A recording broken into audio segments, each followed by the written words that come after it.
guys, ayan ang aking doggy isusoli. Aso ito ng aking kapatid. Susoli ko na kaya papunta kami ng Paris. Chipit ito. Yung nanay nasa likod. Susoli ko na siya kasi kagabi sa akin siya sa akin siya natulog kasi nagbibisit yung aking kapatid.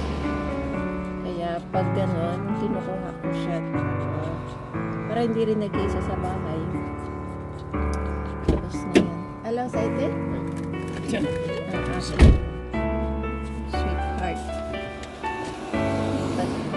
Kim naman. Saswerte siya. Nag-ano siya. Mamatay siya.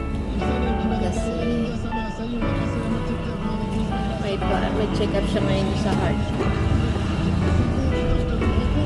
Ito siya ng Paris. Lang naman 20 minutes from here to Paris. Nandito kami na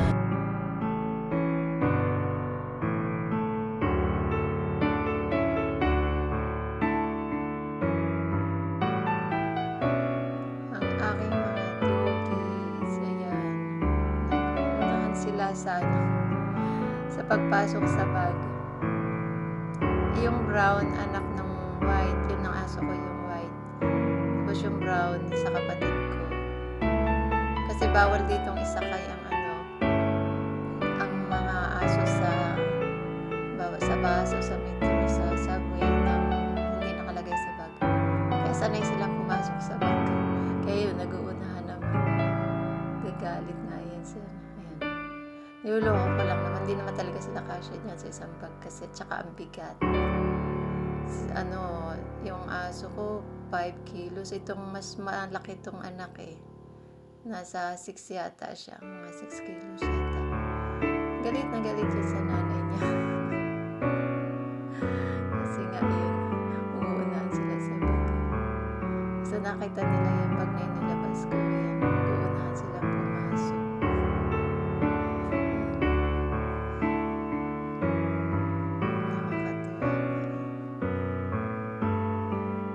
Masyadong excited.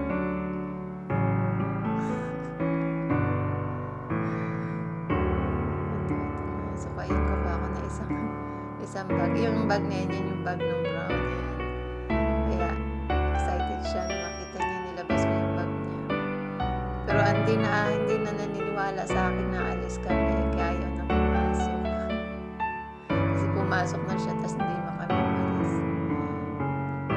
Ayaw niya na pumasok. Hindi sa isa pumasok. Pero lalabas din yan. Tatalon din siya. Hindi na siya naniniwala na aalis. Nakakatuwa lang ang may aso sa bahay. Anti-stress. Saka pag galing ka sa trabaho, sasalubong sa'yo, nakakalibang. Mag-uunahan niya sila dyan. Gagalit siya sa nanay niya. Sabi niya, lumabas ka dyan. Galit na siya sa nanay niya. Kasi naunahan mo siya pumasok sa bag. Galit na yan. Takot na siyang iwanan. Mahal nga lang dito pag may mahal magkaroon ng aso kasi yung pagkain. Tapos kailangan mo rin ilabas na 3 times a day para magdumi sa labas at makapaglaro din sila. Kasi pag na-stress ang aso, nabaho din sila Kaya kailangan happy dogs. Ayan, pag nasa metro kami, ganyan sila. Nakalagay sa bag. Ayan guys. Malalambing yan mga aso na yan nakaka-enjoy. Lagi ko silang kasama sa park. Toothbrush time. See guys, thank you for watching.